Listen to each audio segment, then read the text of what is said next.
We are reading 2 Samuel chapter 9 through 12. That is our goal today.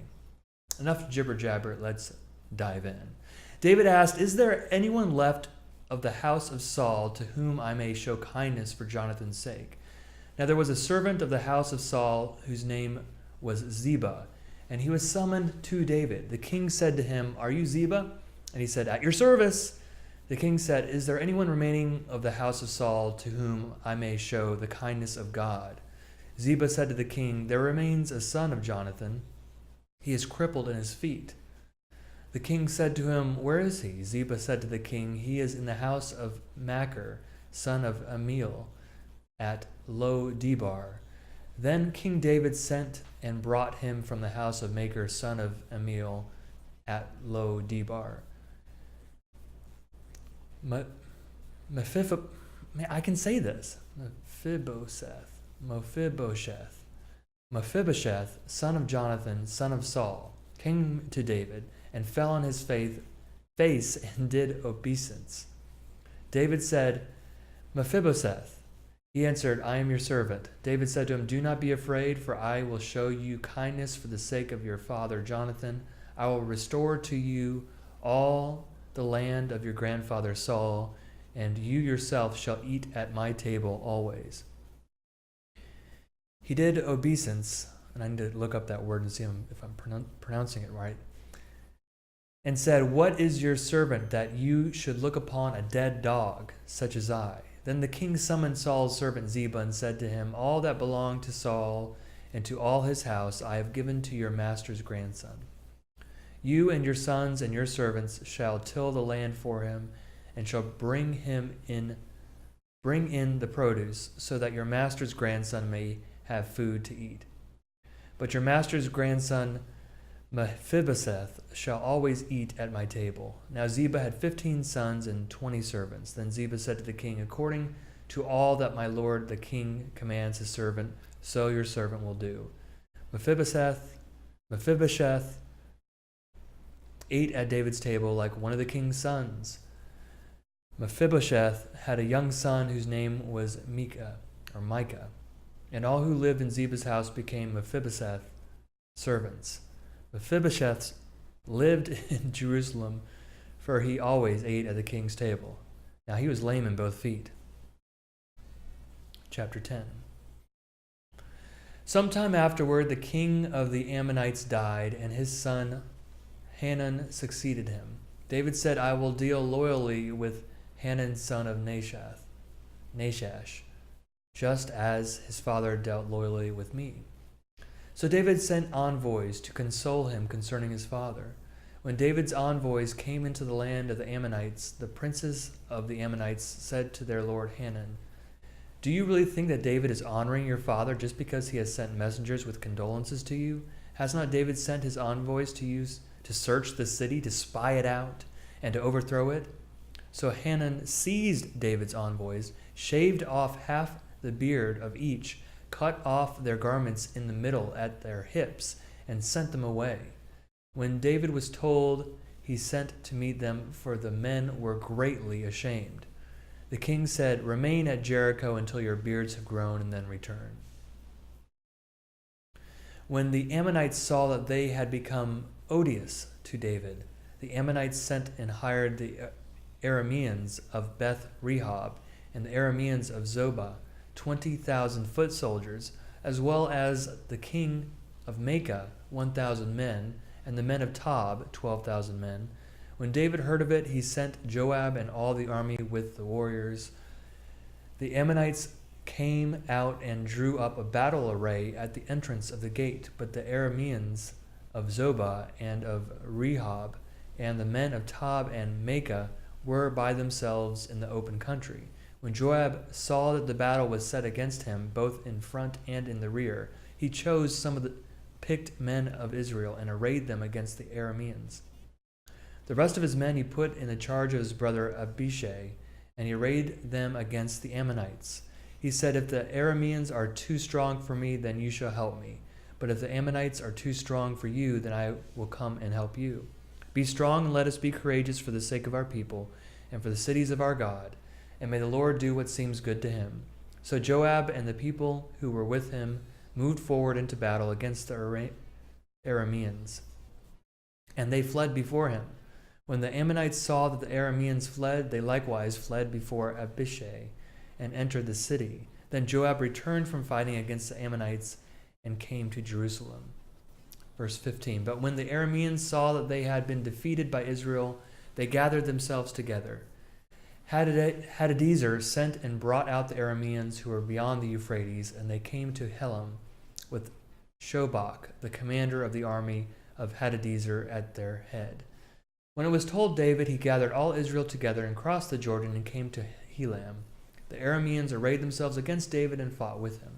The Arameans fled before Israel, and David killed the Arameans 700 chariots teams and 40,000 horsemen, and wounded Shobach, the commander of their army, so that he died there.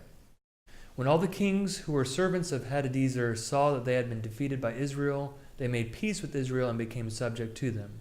So the Arameans were afraid to help the Ammonites anymore. All right, chapter 11. In the spring of the year, the time when the kings go out to battle, David sent Joab with his officers and all Israel with him. They ravaged the Ammonites and besieged Rabbah, but David remained at Jerusalem. It happened late one afternoon when David rose from his couch and was walking about on the roof of the king's house, that he saw from the roof a woman bathing. The woman was very beautiful. David sent someone to inquire about the woman. When it was reported, this is Bathsheba, daughter of Eliam, the wife of Uriah the Hittite. So David sent messengers to get her, and she came to him, and he lay with her. Now she was purifying herself after her period.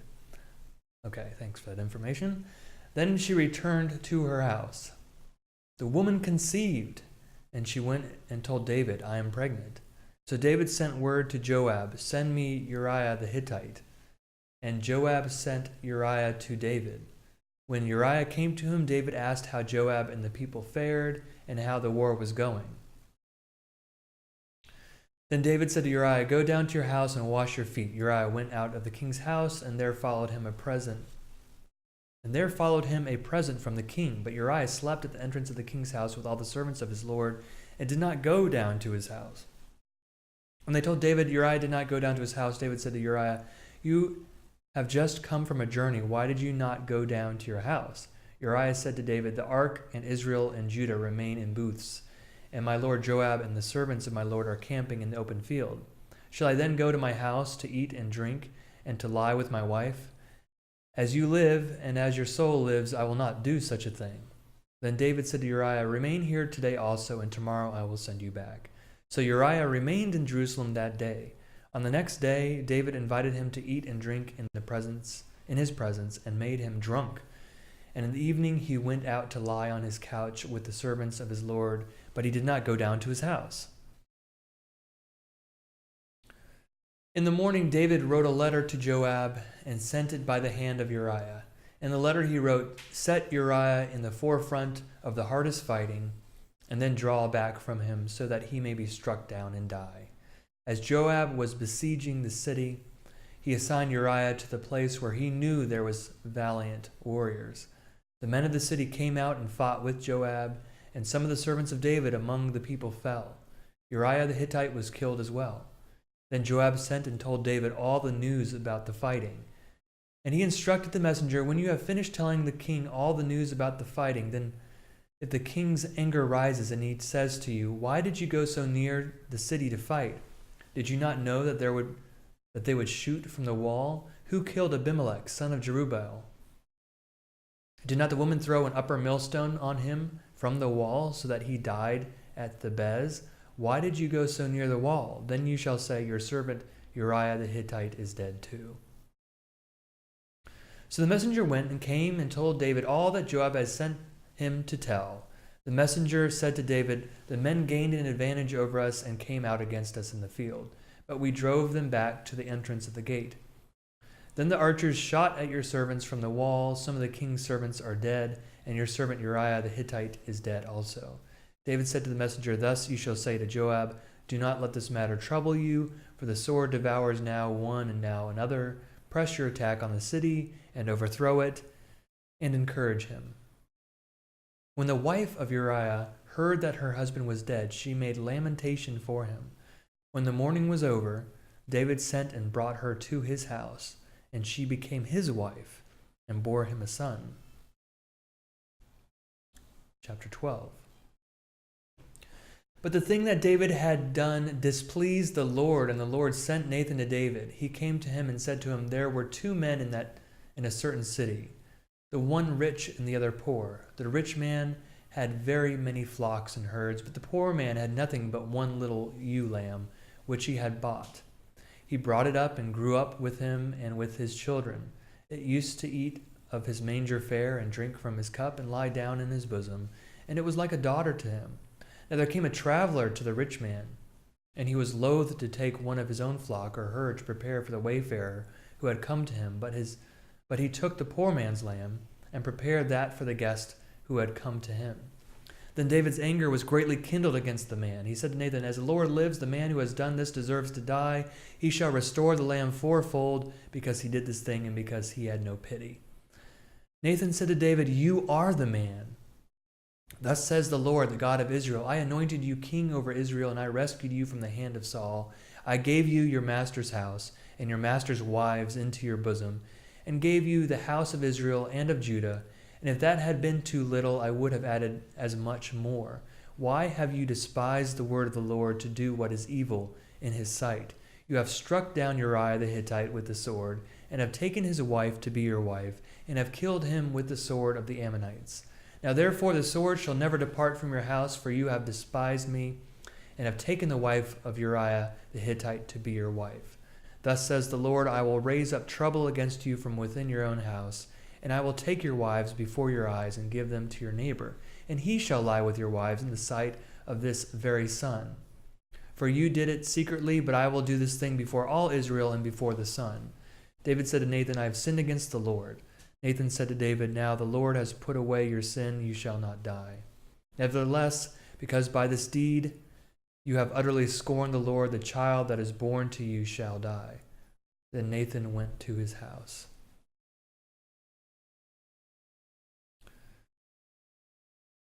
The Lord struck that child that Uriah's wife bore to David, and it became very ill. Verse 16, David therefore pleaded with God for the child. David fasted and went in and lay all night on the ground. The elders of his house stood beside him, urging him to rise from the ground, but he would not, nor did he eat food with them. On the seventh day the child died. And the servants of David were afraid to tell him that the child was dead, for they said, "While the child was still alive, we spoke to him, and he did not listen to us. How then can we tell him that the child is dead? He may do himself some harm." But when David saw that his servants were whispering together, he perceived that the child was dead. And David said to his servants, "Is the child dead?" They said, "He is dead." Then David rose from the ground, washed, anointed himself, and changed his clothes. He went into the house of the Lord and worshipped. He then went to his own house, and when he asked, they set food before him, and he ate. Then his servants said to him, "What is this thing that you have done? You fasted and wept for the child while it was alive, but when the child died, you rose and ate food." He said, "While the child was still alive, I fasted and wept, for I said, 'Who knows? The Lord may be gracious to me, and the child may live.' But now that he is dead, why should I fast? Can I bring him back again? I shall go to him, but he will not return to me." Then David consoled his wife Bathsheba, and went to her and lay with her, and she bore a son, and he named him Solomon. The Lord loved him and sent a message by the prophet Nathan, so he named him Jedediah because of the Lord. Verse 26, Now Joab fought against Rabbah of the Ammonites and took the royal city. Joab sent messengers to David and said, "I have fought against Rabbah. Moreover, I have taken the water city. Now then, gather the rest of the people together and encamp against the city and take it, or I myself will take the city, and it will be called by my name." So David gathered all the people together and went to Rabbah and fought against it and took it. He took a crown of milcom from his head, and the weight of it was a talent of gold, and in it was a precious stone, and it was placed on David's head. He also brought forth the spoil of the city, a very great amount. He brought out the people who were in it and set them to work with saws and iron picks and iron axes, or sent them to the brickworks. Thus he did to all the cities of the Ammonites. Then David and all the people returned to Jerusalem. And that concludes our reading for tonight. Very famous chapter 11 with Bathsheba.